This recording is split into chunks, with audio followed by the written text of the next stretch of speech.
you're in the Super Bowl market, if you're in the futures market, that's a big deal. Yeah. Tyreek Hill is heavily connected to the Kansas City Chiefs. I am sure it would be Tyreek's first place if he could pick to go back to. At least I would think it would be. And the Chiefs have a need, and the Chiefs are interested, and they're not worried about any of his other question marks. Pro Football Today, only on SportsGrid. 51-0, Donnie. Yeah. Those numbers don't lie. Georgia, every time they rush for over 200 yards, that's dating back from 2017 against FCS and FBS opponents. They don't lose. The 2 years that they won back-to-back national championships, year one, they rushed for over 208 times. Year two, when they beat TCU, that year they rushed for over 206 times. SportsGrid's College Football Today. Look at the weather, try to look for some anytime touchdowns or maybe some props that you really feel confident about. But it's always the time for urgency, especially for a team like the New York Giants. I think that defense is something that can give Giants fans hope. And then if you get Dart under center, it's hope. And then if you can get Scatterboo out there and the whole building's going boo, it's hope. And as we know, hope works. Fantasy Sports Today, only on SportsGrid. It's the most beautiful time of the year. No, not because of foliage or pumpkin spice lattes. It's because of football. SportsGrid has you covered all season long, covering every snap, every score, and every line move. Prepare, watch, win. Weekends are for winners. Only on SportsGrid.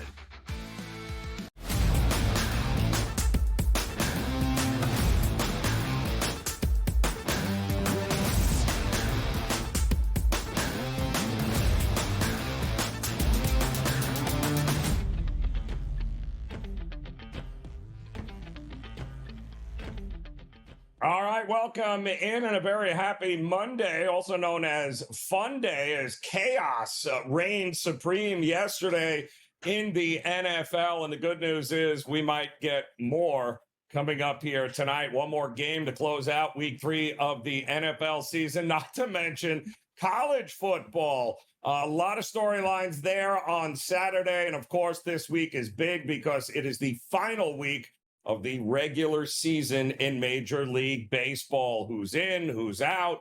We got a lot to go with here. I'm Joe Ranieri, joined this hour by our good friend George Kurtz here, as we've got a lot going on, and it is a big week here, George. I mean, closing out the regular season, we've got, NFL week 4, college football week 5, little something for everyone. And I believe the NHL is in preseason as well, are they not? They are. Hey, Islanders and Rangers both played yesterday, so NHL starts in about 2 weeks, 2+ weeks. Here we'll get the NHL going as well here. So it's one of my favorite times of the year, right? Because football is now in full swing, baseball playoffs are going to start, NHL is going to begin.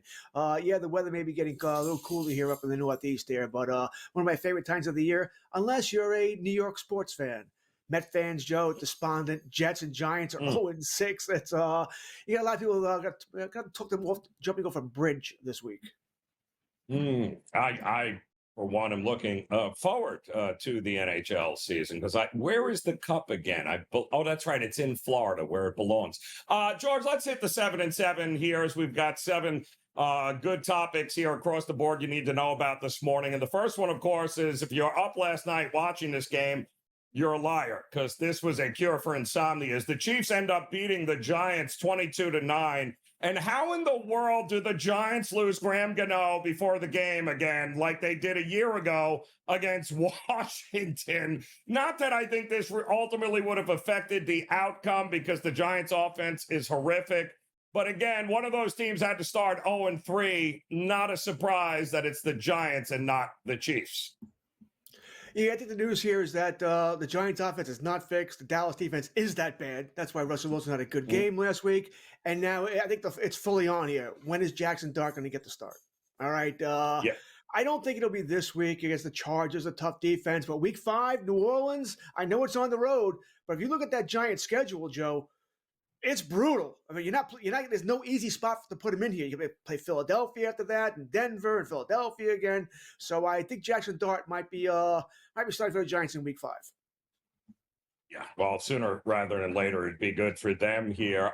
Aaron Rodgers again now passes Brett Favre, fourth most career touchdowns in history yesterday in a winning effort, as apparently New England wanted nothing to do with holding on to the ball, and they didn't. They turned it over 5 times, but setting records, Aaron Rodgers, as long as he's healthy, I think he's got a couple of more he can probably achieve here before it's all said and done. Yeah, I think we're looking at that board. He can get the 6th, right? I can see him getting 6th there. Anything higher than that, he's going to need to play probably a couple of more years. And I don't know if that's going to be in the cards there. You said it. Listen, ugly wins are better than pretty losses. And that was an ugly win. Pittsburgh should not have won that game. I mean, New England did everything but say, hey, we don't want to win. Here you go. Stevenson fumbles the ball twice. Again, this is why you drafted Travion Henderson in the first place, right? Because he can't hold on to the football, and then you still go, I guess you have to eat it. Then you give the ball to Gibson and he fumbles. And then, of course, you got the quarterback throwing interceptions as well here. A gift W for Mike Tomlin, Aaron Rodgers, and the Steelers. Yeah, listen, you can't make progress, Vrabel, if you can't do the little things correct. And you should know that, being a Belichick disciple. Come on, hold on to the ball here. Also, I mean, you mentioned there are ugly wins, but there are horrific losses. And what happened yesterday to Atlanta in Carolina, as Michael Penix Jr. gets yanked from the game and they end up getting shut out anyway. Do we have a QB controversy in Atlanta here, George? They say no. All right. They say no, that it's still going to be Penix, but he has not looked good. And this is going to be the worry with him, right? That this is why one of the reasons why they held on to Cousins, just in case Penix isn't ready here. He did not look good yesterday, and we are not talking a top 10 defense here. All right, this is the Carolina Panthers. Average defense at best here. They shut you down completely here. He looked terrible. Anyway, he looked terrible. We'll see how he's going to bounce back this week. I don't think we have a controversy yet. But, Joe, a week from now, if we're talking about this again with another poor performance, that's a full-blown controversy for a team that was supposed to take that next step here to at least in wild card consideration in the Atlanta Falcons. Kind of crazy here. But, again, Raheem Morris, yikes. You're paying an awful lot of money for a guy to sit on the bench if you're going to be losing games like that with Michael Penix Jr. So we'll see how long that lasts. Unfortunately, one of the big issues in the NFL so far this season early on has been injuries, and we got 2 more of them yesterday. Just an awful injury to James Conner. It looks like broke his ankle there, surgery. He's out for the Cardinals. And Najee Harris, one of those dreaded non-contact injuries, George, that looks like is going to shelve him with an Achilles problem. And that's a lot of injuries through 3 weeks here in the NFL. Yeah, but you know what? I bet you if we go back a year ago at this time, we're talking about the same thing. Year before that, same thing. It's a brutal contact sport. I say this, and I think as I've gotten old, I've realized this. I will never begrudge a football player his money. All right? Listen, you're getting into 30 car collisions a game, maybe more here. You're going to get hurt. Your quality of life's not going to be the same. You're going to feel this later. Listen, Joe, you and I grew up with Earl Campbell. At least I grew up with Earl Campbell. The man can barely walk now. And he was a monster back then. So I don't begrudge the guys the money they make here. I don't begrudge when they retire early. Retire early, live a normal life here. Don't blame you at all here. But another brutal week for injuries here. Listen, the best team doesn't always win. It's the healthiest team at the end of the year that wins. Yeah, a lot of truth to that. And, tough to see James Conner, that injury yesterday. And Najee Harris, welcome to the Hampton era with the Chargers coming up here. But we had said also, George, that there is final week of regular season baseball. But yesterday we got to see the sweep of the Seattle Mariners over the Astros, now 3 games up. But Cal Raleigh, this ridiculous season of his continues. His 58th dinger last night here. Does he get to 60, and is he your MVP? I think he does get to 60. I think it'd be sort of an upset if he doesn't get to 60 at this point. Needs 2 home runs in 6 games. All right, that's 1 of every 3. That's a 54 home run pace, so he should get that. I don't think teams are going to pitch around him. So yeah, I think he gets it. And the MVP thing is interesting. Now, I am a Yankee fan. All right, I've got a little Aaron Judge figure right behind me I can show you. That being said, I would vote for Raleigh. I would. I know. Listen. The numbers tell you it's Judge, because the only thing that Raleigh's beating Judge in is home runs and RBIs. Everything else is Aaron Judge here. But I think the injury that Judge suffered, that where he's not, mean, he really shouldn't be playing right field anymore, Joe. He can't throw the ball. I think that's what really pushed it to Raleigh for me, who plays catcher. The toughest position, and certainly in baseball, maybe in sports here, for all the things you're going to get at foul balls, bats, runners, and all this stuff, crouching a million times here. I think Raleigh does deserve the MVP award. So even though I'm a Aaron Judge guy, I would vote for Cal Raleigh. Yeah, it's still a popularity contest, right? Ultimately, at the end of the day, George, right? So, will the New York media market outduel the Pacific Northwest media market to get the votes? Ultimately, I don't think you can go wrong with either guy here. And we did have history made again yesterday, this time in the WNBA, as the Aces, Asia Wilson, becomes the first player to win an MVP award 4 times after she led Vegas once again to the playoffs this season, averaging 23.4 points a game, 10 rebounds, 3 assists, 1 steal, and 2.3 blocks per game. Ultimately, she is, better or for worse, she is the face of the WNBA. She's the Jordan of the WNBA. She could probably win this award every year as she plays here, right? Absolutely. She is the best player. She keeps winning the award here. It might be someone else could step up here. Maybe Caitlin Clark if she can stay healthy. Yeah, well, kudos to Indiana for continuing to win games in a postseason nobody is watching because it's during football season. All right, George, we do have more NFL football here before we close out week number 3, and it is a good one here tonight with Detroit taking on Baltimore. We'll dive into that game. We got much more coming your way as the early line continues on the grid.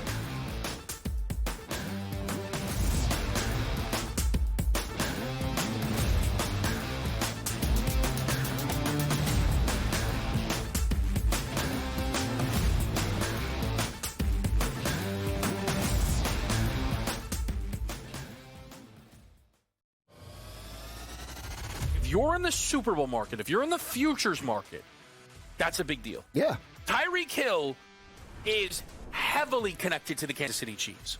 I am sure it would be Tyreek's first place if he could pick to go back to. At least I would think it would be. And the Chiefs have a need, and the Chiefs are interested, and they're not worried about any of his other question marks. Pro Football Today. Only on SportsGrid. 51-0, Donnie. Yeah. Those numbers don't lie. Georgia, every time they rush for over 200 yards, that's dating back from 2017 against FCS and FBS opponents. They don't lose. The 2 years that they won back-to-back national championships, Year 1, they rushed for over 208 times. Year 2, when they beat TCU, that year they rushed for over 206 times. SportsGrid's College Football Today. Look at the weather, try to look for some anytime touchdowns or maybe some props that you really feel confident about. But it's always the time for urgency, especially for a team like the New York Giants. I think that defense is something that can give Giants fans hope. And then if you get Dart under center, it's hope. And then if you can get Scatterboo out there and the whole building's going boo, it's hope. And as we know, hope works. Fantasy Sports Today. Only on SportsGrid. It's the most beautiful time of the year. No, not because of foliage or pumpkin spice lattes. It's because of football. SportsGrid has you covered all season long, covering every snap, every score, and every line move. Prepare, watch, win. Weekends are for winners. Only on SportsGrid.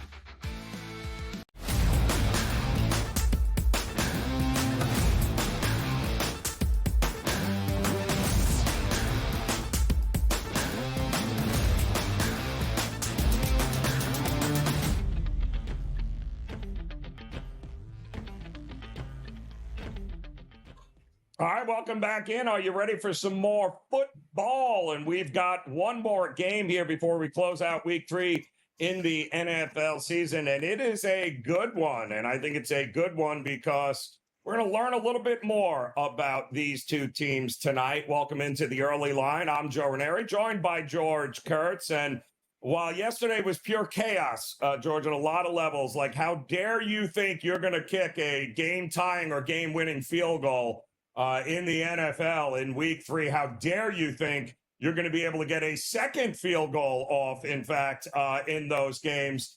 My goodness, craziness. But something tells me the game here tonight may not come down to special teams field goals here. Although we got two teams with a couple of pretty good kickers, as Detroit will travel to Baltimore for the Monday night game here. We got a Baltimore team that has put up back-to-back games in which 40 points seems to be their bar, and that is what they are capable of. I don't know what Detroit team shows up here tonight. Is it the week one that was anemic as it gets against Green Bay? Or was it what we got last week against the Bears, where they're dropping 50-plus points here? So I think there's a lot to learn about both these teams here tonight. I think that's fair. I think I'm probably more curious about what Detroit's going to do. I think they ran into a buzzsaw in week one in Green Bay with Micah Parsons and all of that. It's just a bad scene for them. So I think they'll certainly play better than that, but I don't think they're that team that's going to lay 45 points tonight. All right, not against Baltimore, in Baltimore Monday night. As I was telling you during the break, Lamar Jackson's record against the NFC is something like 25-2, 25-3, or something like that. It's just fantastic. Baltimore's record on prime time is also great. I understand they choked against Buffalo in week one. I get it. But I trust the Ravens more than I do the Lions here. If this game was in Detroit, I might flip this around a little bit, feel a little bit better about the Lions here. But on the road, Goff probably not going to be the same quarterback he is at home also. And if you put pressure on Goff, he tends to wilt. All right, so if they can get pressure on him, he will wilt. They won't play as well here. I think it's going to be a good game, a fun game. I'm looking forward to it. I certainly don't think it's going to be a low-scoring affair. They're going to get points on the board, which is opportunity for props to go here, overs. I love it all here. But I do like the Ravens to win this contest. Well, you got a battle of two quarterbacks that can do it in different ways, right? Jared Goff here tonight against Lamar Jackson. Lamar can hurt you, obviously, with his legs as much as his arm, but Jared Goff going to do it a little bit differently here if he's got enough time to do it. So when you look at some of these numbers for these quarterbacks here tonight, if you're expecting a ton of points, 260.5 yards, I think, for Goff. Lamar's got 231.5. I mean, who goes over these numbers, or is it all about the running game?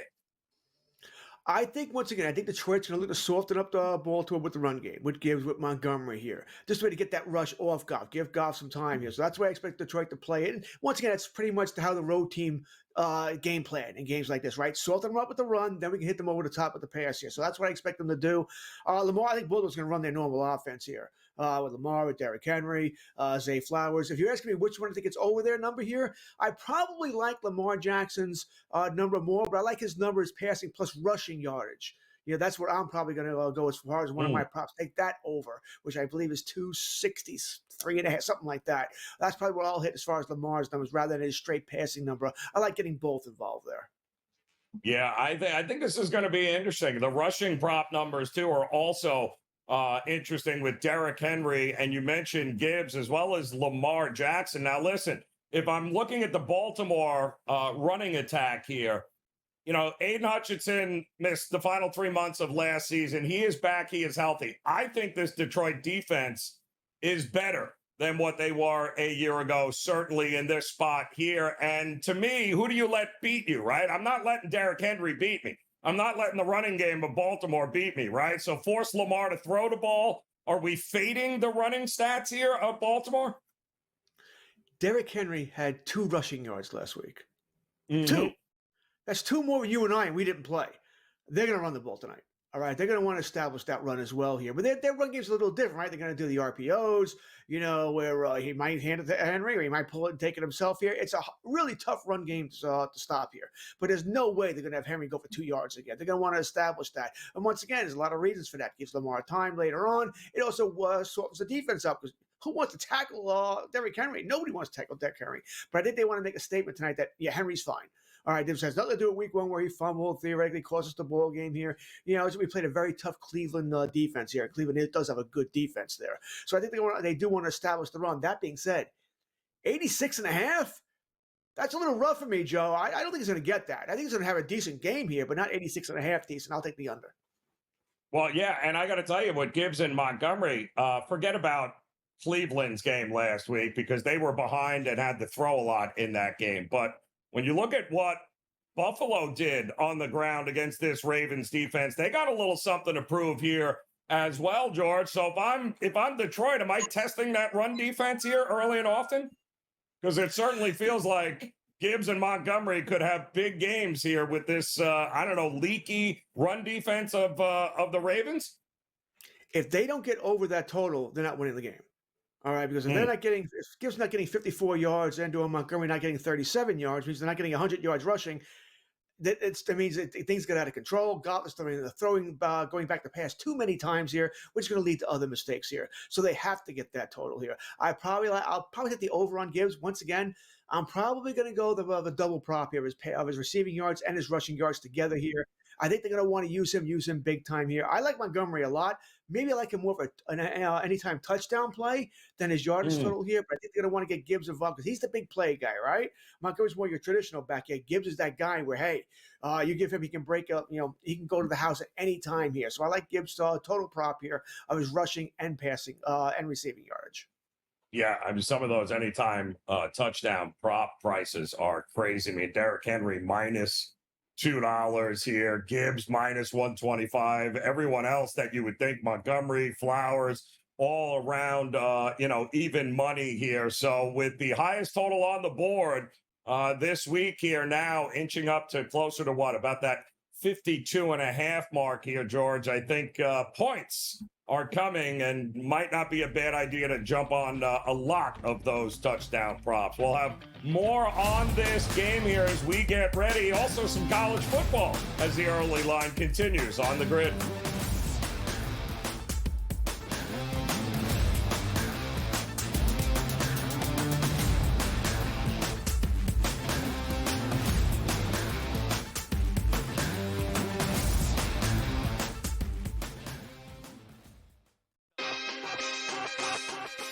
There are right now 10 teams who are 0-2. Every team on this list is 0-2. These are the 7 teams through 2 weeks who have already been eliminated from the Super Bowl picture. First, the Cleveland Browns, who I believe were the worst team coming into this season. The Cleveland Browns are absolutely done. Game time decisions. Only on SportsGrid.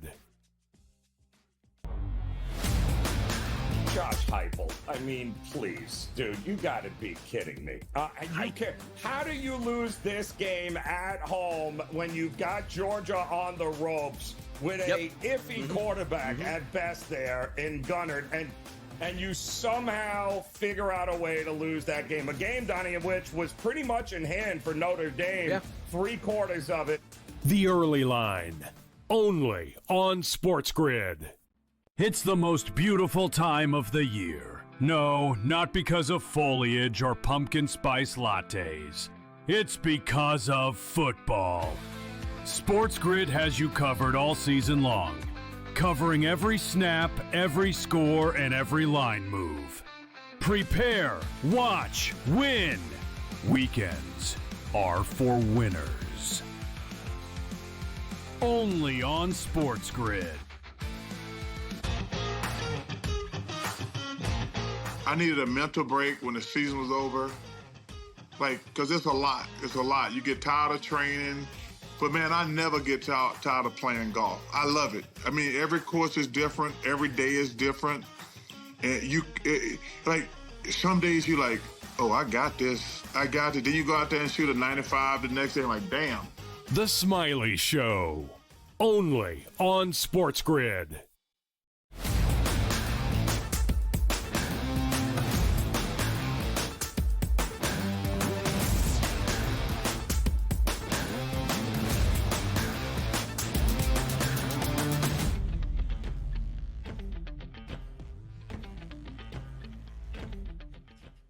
All right, welcome back in the early line here on this Monday, as we got a lot to digest here, and week 3 of the NFL season is not over yet. One more game coming up tonight, but there's a lot of overreactions still that could happen this week in the NFL, especially, I mean, as chaos-ridden as the early games were yesterday, the late afternoon games outside of one game, which was over before it started with Seattle just absolutely demolishing New Orleans, all the other games in that 4 o'clock slate were pretty interesting and pretty close here. And we'll start with the Chargers and the Broncos, George, because this game ultimately came down to, shockingly enough, a field goal in which the Chargers were able to actually successfully, can't believe it, that a team actually successfully kicked a field goal in the waning seconds of a game to get the win,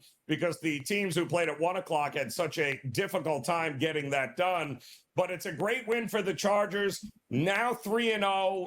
Denver, another game, coulda, shoulda, woulda here. It's starting to be a theme with this team in the Broncos here, isn't it?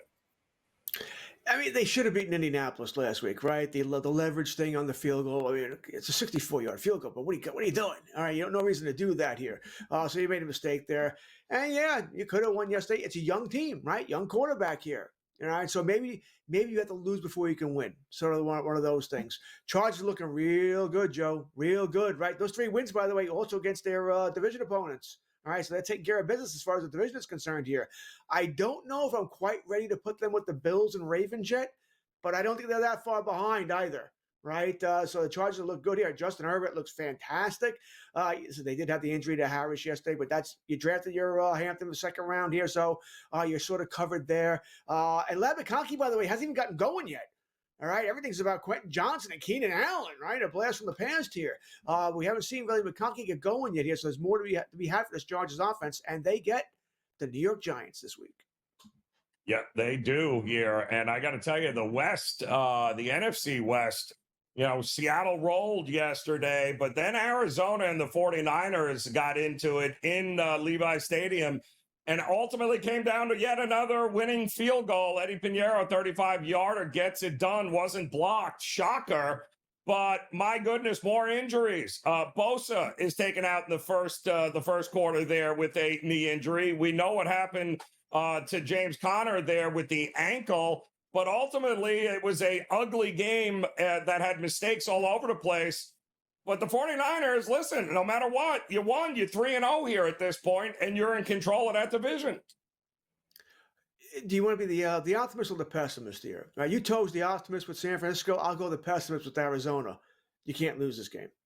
You're playing a San Fran team without their quarterback, without wide receiver, without their tight end, without some offensive linemen. You mentioned Bosa left the game. Can't lose this game. I don't care if it's on the road. Can't lose. If you want me to take you seriously, you can't lose this game. I understand you lost James Conner. I get it. But Benson's a fine backup running back. You'll be okay there. Can't lose this game. Zay Jones, hold on to the football. For those who didn't watch the game, I think it was 3rd and 9. Murray made a good pass to Zay Jones. All right, the defender made a good play to rip it out there. Hold on to the football. Game's over. He holds on to the football. Game's over. San Fran doesn't get the ball back. They don't kick the field goal. All right. You might want your defense to step up too. Right. I mean, Mac Jones went down the field real easy for that game-winning field goal. Can't happen. You want me to take you seriously, Joe? This is a game you had to win, and you didn't. Yeah. Well, I mean, listen, in the first 2 games, Arizona struggled to close out the teams that they played there, most notably last week again at home against Carolina, who was a couple of plays away from all of a sudden making life very miserable for Arizona. But the play calling there at the end to opt to throw a pass with under 2 minutes to go, stop the clock on 3rd and 8, having to give it back now to the 49ers instead of making them use that last time out. It proved costly because they were able to drive down and get it done. And just like that, the 49ers and the easy schedule they have, they got, and it's easy, George. It was the easiest in the NFL, I believe, rated. So 3-0 is 3-0, but they've got to figure out what's going on with the injuries here. No word on how long-term the Bosa knee injury might be, but he didn't look great leaving the field yesterday. So they need to get some guys healthy and get back. But at least they got McCaffrey, of all the guys, to keep healthy. Maybe he's the key to this team weathering the storm, so to speak. We got much more to get to here. What happened? AP Top 25 college football. We got plenty to tell you there as the early line continues on the grid.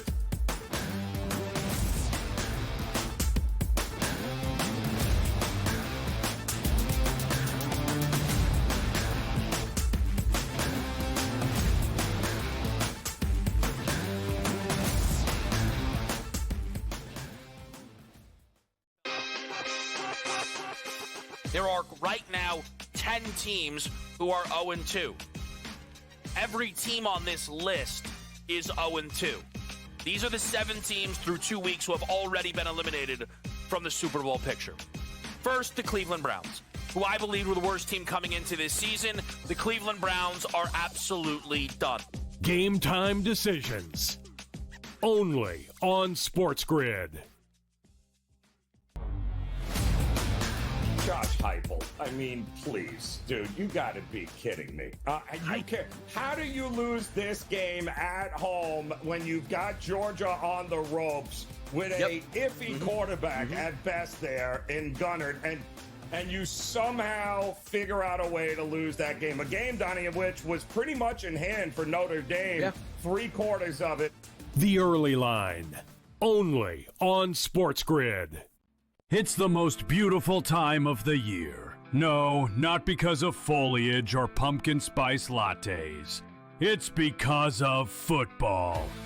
SportsGrid has you covered all season long, covering every snap, every score, and every line move. Prepare, watch, win. Weekends are for winners. Only on SportsGrid. I needed a mental break when the season was over. Like, because it's a lot. It's a lot. You get tired of training. But, man, I never get tired of playing golf. I love it. I mean, every course is different. Every day is different. And like, some days you're like, oh, I got this. I got it. Then you go out there and shoot a 95 the next day. I'm like, damn. The Smiley Show. Only on SportsGrid.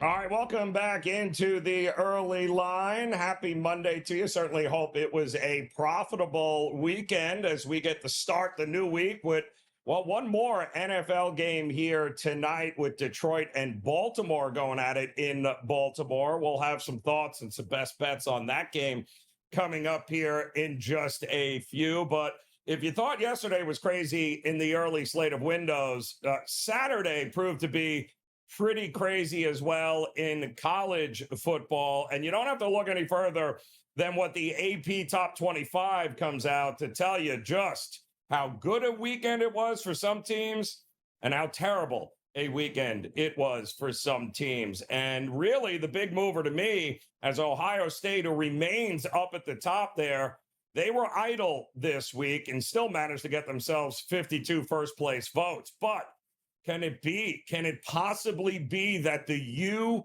is back as Miami moved up to the number 2 spot here, which is now the best and highest that they have been ranked in over 8 seasons. And don't look now, but Oklahoma all of a sudden now into the top 10 with their win at home against Auburn. Now they come in at number 7. So Miami jumped Penn State, which is down to 3, which, of course, will change next week as Penn State is taking on Oregon, who comes in at number 6. That should be very, very interesting. But it was all about the U this weekend and that win over Florida, 26-7. And for Miami, a lot of questions remain. There's a lot of skepticism in the market with Miami. Is Miami this good? They always seem to think they're this good. Mario Cristobal always figures out a way to actually throw up all over himself, and I get all of that. But the reality is, not even a mediocre Carson Beck, and Miami still had enough talent and fortitude and coaching in a rain-drenched kind of game there in the Hard Rock Stadium to get it done against a Florida team who now starts 1-3 for the first time since 1986. All of a sudden, the seat for Billy Napier getting really, really hot. But it's not the only other game that was a bit head-scratching here. How about the one that took place early in Utah as the Utes, a team that many people believe is going to be a Big 12 contender that could very well take down the Big 12 championship. But Texas Tech decided to come in and remind everyone, yeah, maybe Utah is not as good as you think they are. And a 34-10 drubbing in Utah, which is not what you thought you were going to get. Utah remains to be one of the toughest places to play in college football. Early start. Texas Tech starting quarterback Byron Morton actually left this game, and a backup quarterback had to come in there after he got absolutely crushed, and it didn't matter. The level and the talent on Texas Tech, my goodness, they absolutely showed up. Now, they didn't play anybody. They played 3 cupcakes to start the season, so nobody really knew what this Texas Tech team was going to be capable of. And then when they lost their starting quarterback, well, it didn't very much matter because Utah looked like they had absolutely no clue as they were so thoroughly beaten and outclassed in that game. Texas Tech is a team to keep an eye on, a team you can stick a fork in. And the only question is, I don't think it's if, it's just a matter of when. Are the Clemson Tigers and the Dabo Swinney era, is it over? Because there is no way you can start the season 1-3 like they have had and lose a game in Death Valley to Syracuse the way they did. And let me just say, this wasn't just a loss against Syracuse. This was a thorough beatdown by Syracuse on the road, causing that 1-3 start for the first time in Dabo's 17-year tenure at Clemson. This is a guy that helped put Clemson's program on the board. I mean, he is one of the longest tenured guys in the country here, but the NIL and the transfer portal and everything that comes around it has not been something he has embraced. And now all of a sudden it might be too late. While other teams said you got to evolve, right? Other programs, you got to evolve with the times. Otherwise, you're going to be left behind. And it appears very, very much so that Dabo, who has shunned and been very vocal about how terrible the portal is and the NIL, and he won't do it, that he'll recruit from within, and that's how they do it at Clemson, because that's how we always done. Yeah, that's not going to work in Clemson now. It's unfortunate here because you'd hope Dabo would have been able to overcome this and go out as a winner, but a preseason favorite, not only to win the ACC, but actually a national championship. Yeah, no, you're gonna have to, that seems like an eternity ago there. And although Dabo's stubbornness, he keeps saying, if you don't like me, fire me. Well, that might happen sooner rather than later. Not good for the Clemson Tigers. But there were a few other games for some teams and some coaches and some programs that turned out to be pretty good. If you had any questions about Michigan and whether or not they could go on the road against Nebraska, who Matt Rule has done a great job of turning programs around by year 3 of his tenure. He did it at Baylor. He did it at Rutgers. And this is year 3 here at Nebraska. And a lot of folks thought this is where this team takes the jump. Well, they didn't take the jump in this game against Michigan. Michigan ends up getting it done with their true freshman quarterback as they were able to get the win 30-27. And quite honestly, the game wasn't even that close until it was late there, because the big playability of Michigan and that defense of Nebraska showed us very quickly that Nebraska got a lot of work to do. They're not going to win shootouts, but they're going to have to, because the defense can allow so many big plays, especially over the top, and you just can't have that. So kudos to Michigan. You win, you survive on the road. That's never easy to do. But if you are Texas and you are hoping once again that Mr. Archie Manning was going to go ahead and fall flat, that did not happen. This was his final opportunity to show up and show out, and he did just that in a big effort here against Sam Houston State. 55-0. Texas gets it done, but more importantly, Arch Manning finally looked the part. So could this be a good opportunity now to get back on the Texas bandwagon as, well, conference play is about to begin here, and that should be a whole lot of fun to watch unfold. And then Notre Dame, finally, looks like they have figured some things out there with A.J. Carr there, their starting quarterback, the freshman. But it was the running game that was impressive there as they just manhandled Purdue in what was another delayed game here. Dabo's game at Clemson had almost a 2-hour lightning delay. This Notre Dame game had over an hour lightning delay, and that's never easy, expecting kids to go into a locker room and have to sit around for an hour, 2 hours, and then come back out. A lot of craziness can happen there, but it did not. Ultimately, it was too much Notre Dame and not enough Purdue in that game. But Notre Dame showed that maybe that 0-2 start here, not getting it done. Maybe we stick a fork in Notre Dame a little bit too early. But the one thing I can tell you is nobody's sticking a fork in Indiana anymore. That blowout demolishing of Illinois has now, well, that's opened up some eyes here. And could Indiana be that darling this year to upend the likes of Ohio State or Michigan or Oregon in the Big Ten? They looked unstoppable. But you got to do that on the road at some point. And we got a big game coming up this week, too. So a lot more college football this week, and we've got more for you on the early line. We'll be back after.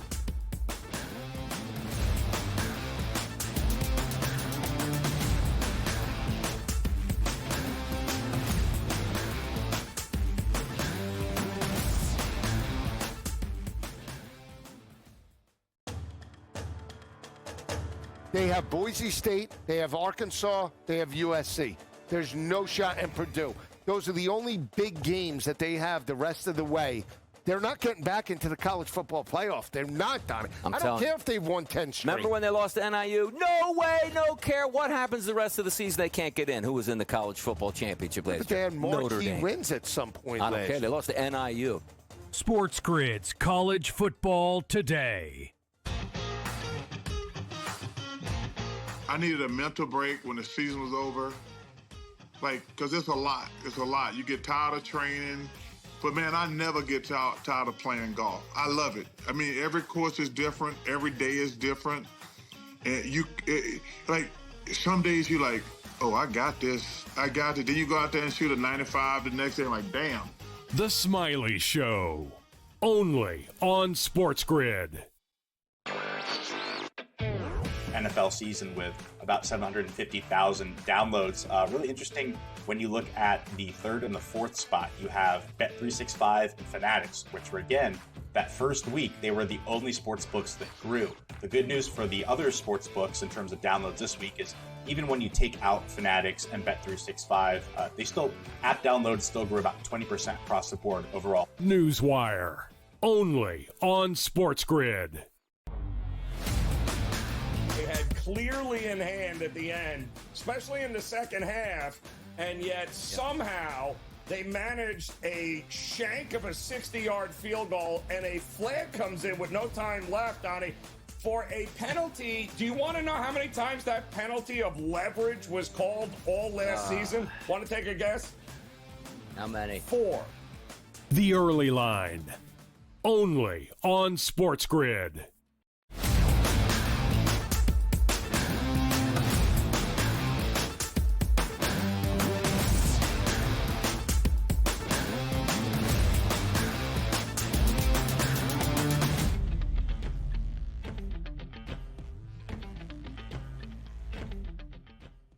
Reunited, and it feels so good on the Early Line Armchair Quarterback. You can't keep a good man down right now. It's your boy DRS. It's Joe Ranieri holding down the fort. Now we welcome in George Kurtz because we got some business to talk about those Dallas Cowboys and also the final week of Major League Baseball season. George, what's good, man? How you doing? How am I doing? Baseball good, football bad. All right, that's pretty much how it's going right now. Hockey around the corner, although that's probably not going to go that well either.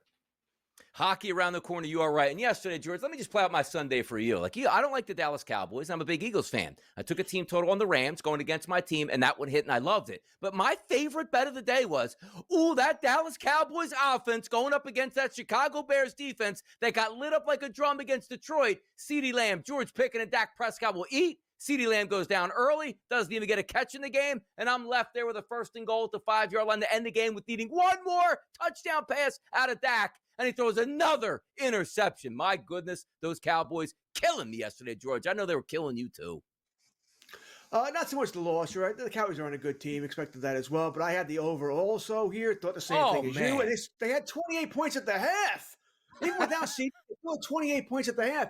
Cowboys, second time now on the road this season, zilch in the second half as far as points are concerned here. So concern going forward here that maybe the Cowboys on the road going to have some problems scoring here, not the same team here. Listen, they're a bad team. They're not going to get any better. I know Jerry Jones, we're still a playoff team. And DeRon Bland may come back Sunday night against the Packers. They'll get there, I think the 3rd round pick, the cornerback, Trevor, he might come back in week 5, maybe get Overstreet back later. It ain't going to matter, boys and girls, because they can't cover anybody. All right, that secondary is bad. I think Trayvon Diggs, and this is not me being overreaction, by the way, I don't think he's with the team next year. I think they'll move on from him. They had the big offseason, squabble as far as the workout bonus. He didn't want to work out with the team, so they charged him $500,000 for it, and they can get out of that contract really after this year for a minimal hit here. So I think they're going to move on from Diggs as well here. There'll be some changes coming in Big D. It was crazy in that game, George, too, because we had 31 points in the first half. What did we get total points in the second? If you were holding an over ticket at 50.5, 51 yesterday in that game, you've got to be say what you want. At least Dallas's defense kind of showed up in the second half there. It was the offense, ironically enough, that was nowhere to be found. Did the defense show up in the second half? Or did the Chicago Bears just, all right, we'll take the foot off the brake here? All right, there's no reason really to put it here. I mean, Donnie already said it. All right, the Cowboys got within, the 10-yard line, and then Dak throws an interception. I mean, he had 3 passes into the they were at 1st and goal for about the 10 here, and the first pass overthrown. Second pass he threw short of the goal line. I don't know what the point of that is. 3rd one overthrown. 4th one was intercepted. So it was just a double screwing if you had the over. I had the over in the game. Did not have the Cowboys. I don't know. I think they're a bad team here, but I had the over. I had props too. I had CeeDee Lamb to score a touchdown. So listen, it's an aggravating game all around here. It is what it is. I'll tell you, it reminded me of the Philadelphia Dallas game of Week 1, where there were 44 points scored in the first half, and we got no over. How does that happen? Crazy. But now it's happened twice at Dallas. We're going to have to be careful with Dallas Cowboys on the road.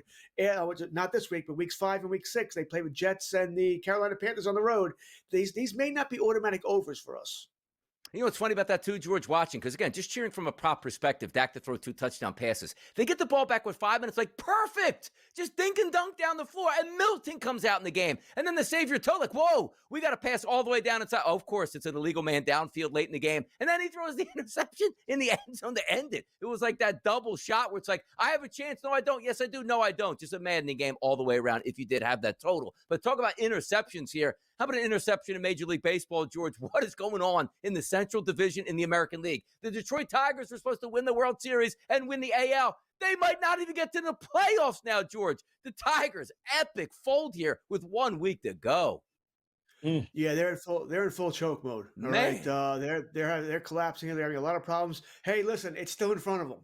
All right, they play Cleveland now for 3. Right, I think School was on the mound game 1 or game 2. So it's in front of you. You go see what happens here. You're playing Cleveland team that's hot, but Cleveland traded out. They shouldn't be here. All right, but hey, they're playing good ball. You're not playing good ball. You cannot tell me the Tigers aren't feeling this. You can't tell me those batters aren't gripping that bat a little tighter here. You're feeling all the pressure of a big time choke. One thing about the Tigers, by the way, you play Cleveland for 3 and then Boston for 3. You get no patsies here. These teams want to win as much as you do because they're fighting to get in as well here. So it will not be easy for the Tigers here to get in, not one little bit. The Mets aren't getting in either, are they? Let's be honest. They're just not. They're not doing it, George. Be honest here, George. You want to talk about no excuse. The amount of money and payroll they have, and they don't make they have not been in the playoff conversation since April. And now all of a sudden they're on the outside looking in. All right, you got Chicago and Miami. All right, now Chicago has very little to play for. All right, so I'll be the optimist here. Very little to play for. It is in Wrigley.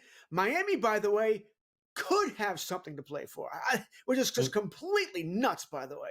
But as Craig Mish will tell all of us, hey, Miami, they just got done with a sweep of their own. They can gain a game or two in Cincinnati and/or Arizona struggles a little bit. They sweep the Mets, maybe they get in here. So it's not easy for the Mets, but it's not impossible either. The problem for the Mets is this. You can't look at, they got this guy going on the mound here. They'll be fine. There's no Skubal. There's no Crochet. There's no guy you can point to go, okay, they're good here. They're praying that McLean, Sproat, Tong, rookies are going to carry you into the playoffs here. That's a lot to ask because there's a lot of pressure here. A lot of pressure. They can't be losing 2 out of 3 to Washington, and you can't be scoring 2 runs. I don't care how good the center field is playing. Jacob Young made 2 fantastic catches yesterday. He did. You got to score some runs, boys. This is why you're paying Soto. It's why you're paying Lindor. Why you're paying Alonso. You got to come up big in big moments, and right now they're not. George, give me a quick update on the New York Yankees heading into the playoffs here. We feeling good about the Yanks? What's up? It's the American League. Maybe. If Fried and Rowe if they can get some clutch hitting, but their fundamentals are so poor. They've had 3 guys now caught off base, picked off now in the last 4 games here, so they still scare the life out of me. I like Seattle. They're winning all these games. I think they have the best overall team, regardless of whether or not Brian Woo's hurt or not. Love Seattle. They've got the starting pitching. They've got the relieving, and they've probably got the best offense they've had since Griffey. I love it, man. I'm rooting for Seattle here. I think they're a fun team, certainly down the stretch, but 1 week left in the Major League Baseball season. George Kurtz has us covered for that. And also, George Kurtz out of the bullpen today with a sensational performance. Thank you, George Kurtz. We appreciate you waking up on the early line. We'll be coming up next to knock it out next.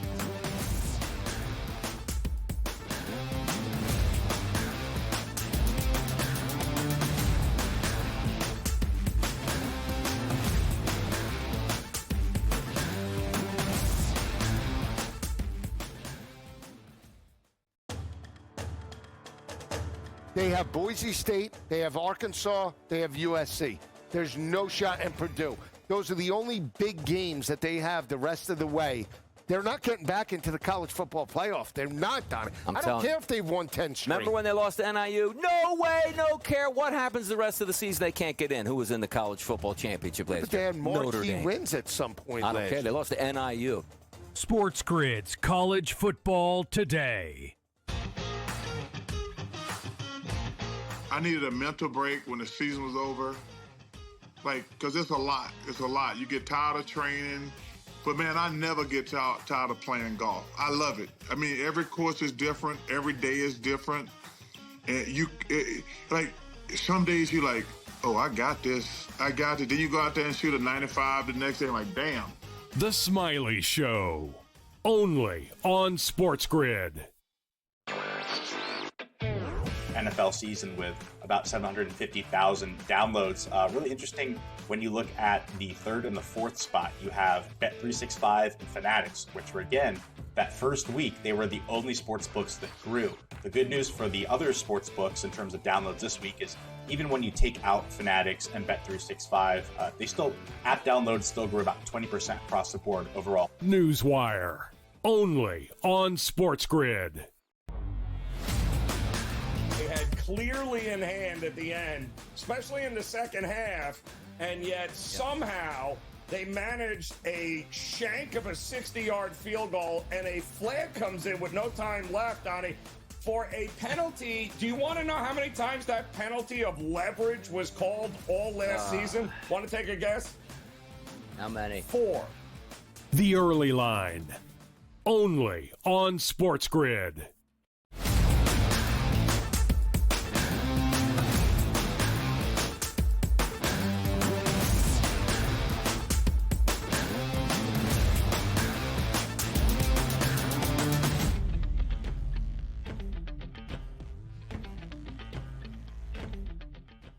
Oh, what a Monday show it's been right now. Armchair Quarterback. No better place to be than the SportsGrid Network on the early line, rising early and grinding and making sure we get all the information that you need to know. Donnie writes out along with Joe Ranieri. But at this time of the show, Joe, you understand this. We like to reach out to the public and get their opinion on our Fade the Public poll.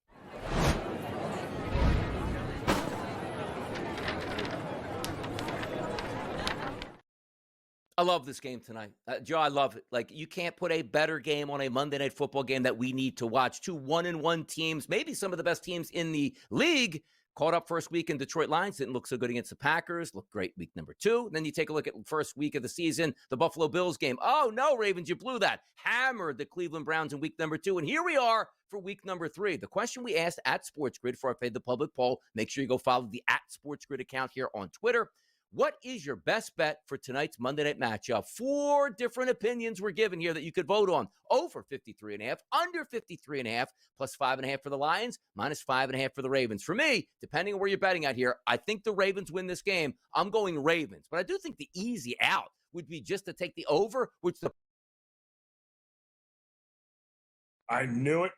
I knew it, Tony. I knew you were going to go there with the over. I knew it. And I did a write-in, actually, Donnie, because one of my favorite plays here tonight is the Ravens team total over, which they now sit over the last 2 regular seasons, 25-11 to their team total over. That is the best mark for any team in the NFL over the last couple of years. And if you consider what they've already done in the first couple of games here, it's kind of crazy here. And Lamar Jackson, wow, he has been a big part of them being able to go up and over team totals. So to me, I like the Ravens team total over. The big question mark for me tonight in this game, and I kind of agree with the public here a little bit, is whether or not Detroit offensively, which one shows up? The one that,